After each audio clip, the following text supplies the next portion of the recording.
opportunity to honor those from 20 years ago in Tiananmen Square. We will never leave! We will never leave! Please stay calm. Please stay calm. They have turned the lights on because they want us to leave the square tonight. Do not be afraid of the lights. Instead, think of them as a blessing. Think of the light as hope. Tomorrow morning, we will leave the square together, in solidarity. Together, my friends, this is not defeat. Your presence has awoken the world and asked the dragon for dialogue. We have been heard.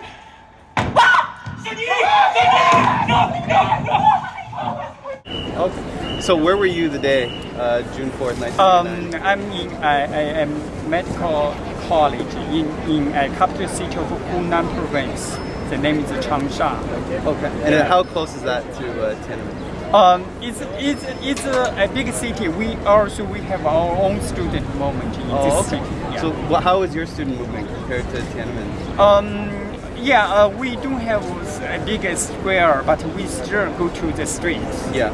And to the immigration, to ask the immigration, to ask for freedom. Yeah. And what was the climate like at that time? What was the climate like among the students? We still, I think the June 4th is a big date for us, for the generation. It's before this date, we still have a patient love to this country and even to the government. We have ambition to become a democratic country. But after this Tiananmen Square massacre, I think most of the students lost our hope. And what do you remember most about that day, being there and protesting? It's very sad. It's all very sad. We know our classmates, our friends died in the square, died in the street. They're our friends. They're our classmates. They're our comrades. Can I ask how old you are now? I'm over 40. Okay, so you're in your 20s. Yeah. Okay. So how did you get involved with this production?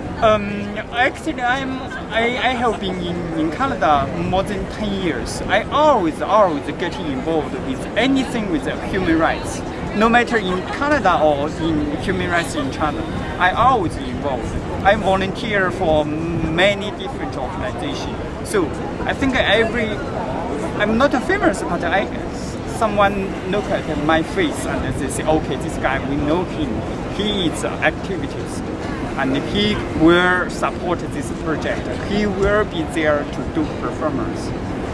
Now it's well known in China for the events leading up to today. The government has blocked access to a lot of social networking sites, and they're trying to just sweep it under the rug, so to speak, as far as Twitter and Facebook and Hotmail, so that there can be no contact between people, especially the younger generation. So how important is it to use, through artwork to come out here and show people your message? Yes, it's we should do anything we can do to deliver our message out to the younger generation, because the government control the media is so powerful. I cannot believe it. We never teach the young students in the classroom about these events, about this moment.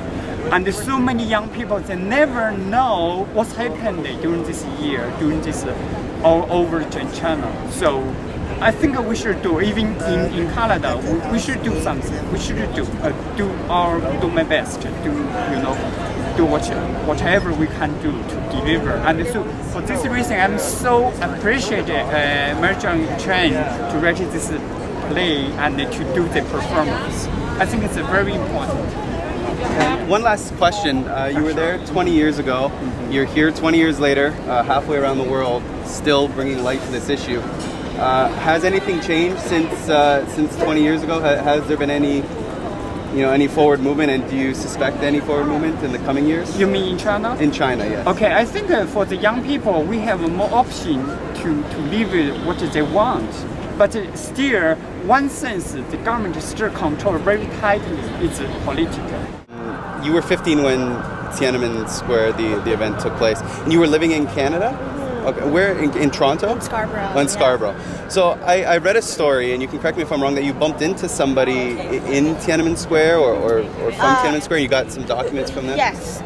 So, in fact, I originally started writing this play, and I wrote a short monologue about Tiananmen Square.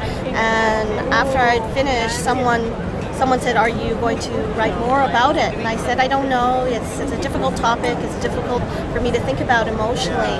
And they said, "Well, I think you should." In fact, they didn't actually say that. All they did was they took me to their car, and in their car they had all these original documents from Tiananmen Square, all these tapes from interviews that were done, as well as the translations of the tapes, as well as flyers and things from the square.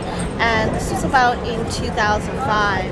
And basically he entrusted those materials to me, and that was his way of telling me that it was important that I continue to write about this place so that more people could remember it. And he was actually at Tiananmen? He was not, his partner was, and he retained the materials for her. Oh, okay. He kept them safe for her. Oh, okay, wonderful. And you met him in Toronto? I met him in Toronto, Yeah. That's right. Okay.